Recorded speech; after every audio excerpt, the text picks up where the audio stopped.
Hi everyone, welcome back to my channel. So in today's video I will show you how we can draw and paint a butterfly.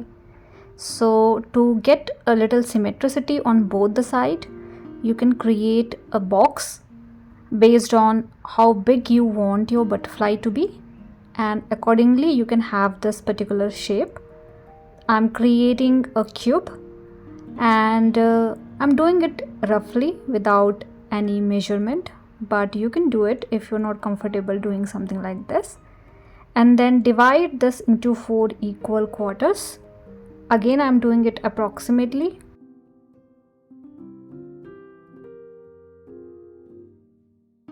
And then you can get the center of the cube and you can create the butterfly body. So for the butterfly body, you can divide this into 3 sections: a small round shape and a big body in between and a tail kind of pattern. And then you can start creating wing. We have created this box so that we can go side by side, both the side, and try to manage similar shape and size for wings, which is important because little symmetricity is something important when it comes to the butterfly, especially when you are trying to create all 4 wings. So likewise, you can define your own wings. So upper wing have little design around the edge and the lower wing is more like an oval kind of shape. Now once you are satisfied with the structure, you can take all your time to do this because it is an important step. And once you are satisfied with the drawing, you can rub all the unwanted pencil mark and make sure you are able to see the butterfly structure clearly, which is important, right? So I'm happy with my butterfly. I have rubbed the unwanted pencil mark. Now we can start with the watercoloring. So I'm going to start with the lemon yellow color. You can have nice amount of lemon yellow, mixing more water, and you can have more pigment as well. And basically we need to wetten the area with the help of yellow color. So instead of using only water, I'm using yellow color to wettening so that we can use different other color around it. Because this is a butterfly, it is important to understand when you are applying your next color. So make sure the consistency of water into your sheet is important. So for the wings, I'm keeping the area little on the wet side. It is not too wet, but you can see a nice glow into the sheet.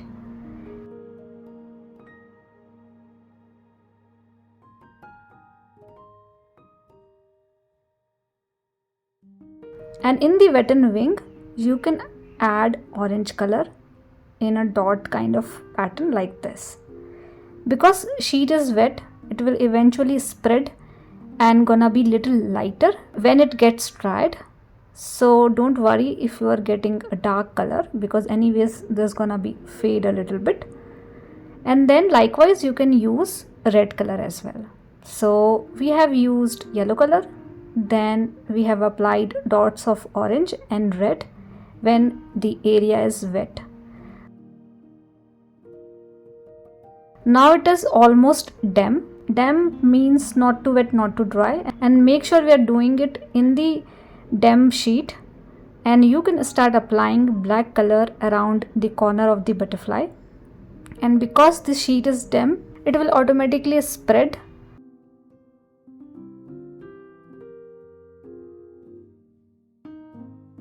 And you can also tilt your sheet like this so that it will eventually go down in direction. And likewise you can do the same thing for other wing as well. I am creating these dots in a line to create some design, and I'm doing it on the damp sheet so that it will spread a little bit and you will get a little fluffy texture or little velvety texture, which is important when it comes to the butterfly. And that's why you have to do it when your sheet is little wet or damp. Now repeat the same thing on the second wing as well. So this time I'm showing this in a little speed way to save my time, but you need to do exactly same thing what we did in the first wing.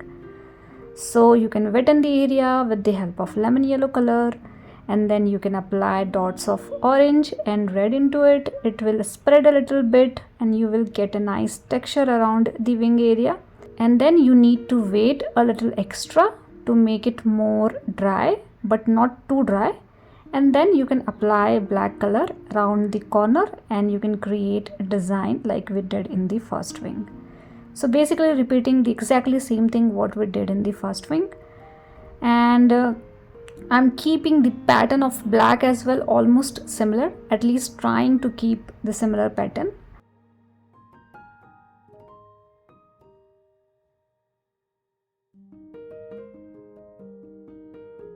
The dots of black is very tiny and it will spreading also, so make sure you're doing it with the help of smaller size of brush so that you will not end up having a big patch of black color, which we are not looking for.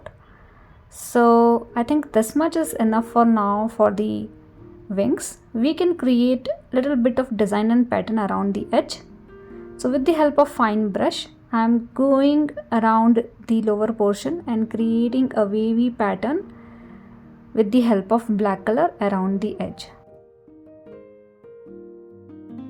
You can do the same thing throughout as well, but I am doing it only in the lower portion. And you can also outline the wing area with the help of black color. You can do it either with the help of black pen or you can do it with the help of watercolor as well, but make sure you are using fine brush and you are able to control all these things, which is important. If you're not comfortable, you can definitely use black ball pen also, it is totally fine. Now let's do the upper wing. We are going to do similar stuff what we did for the lower wing, but little difference in the design.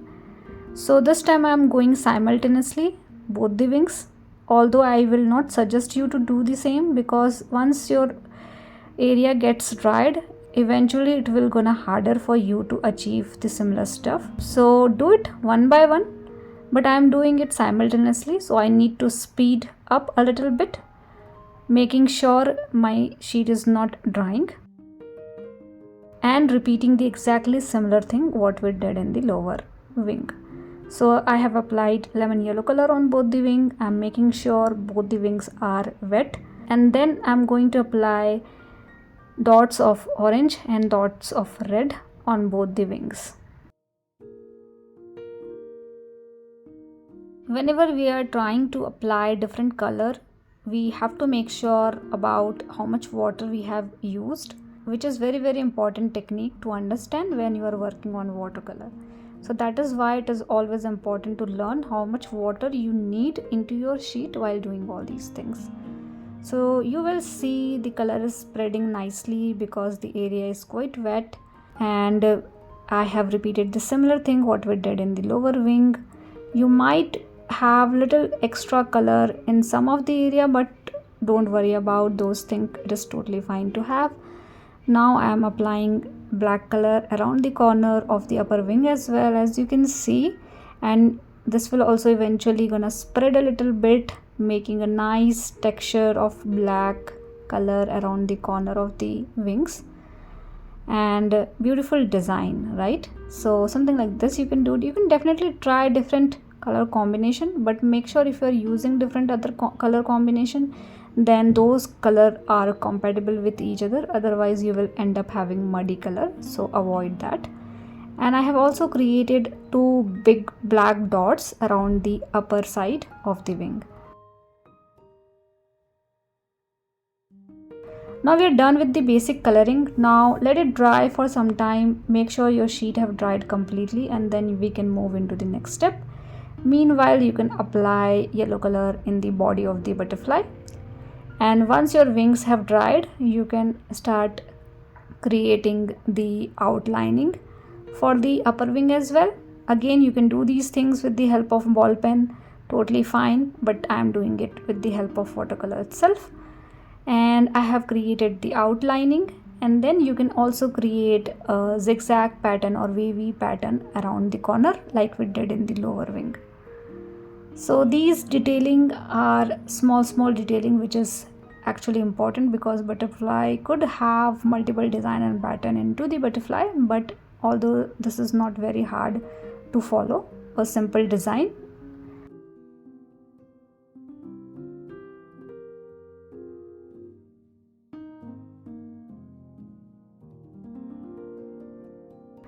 Now you can also apply black color around the body area. You can create some pattern in the body area to make it little darker. So make sure we are able to see yellow color as well into the body. So don't make it only black. And then you can create antenna of the butterfly. So fine lines like this. Now my sheet is dried. Now in the dry sheet, you can start creating some lines. These are basically curve, and I'm trying to repeat the same thing what I am doing in the first wing. I am trying to repeat the same thing on the second wing as well, so that we can get similar pattern on both the wings. So when you do it side by side, it is better, then only you can have a same design on both the wing. And I'm doing it with the help of pen. As I said, it is easier than using a brush, but it is totally up to you. Now let's do some more lines on the upper wing, and I'm trying to keep the similar design on both the wings. So try to do the same thing.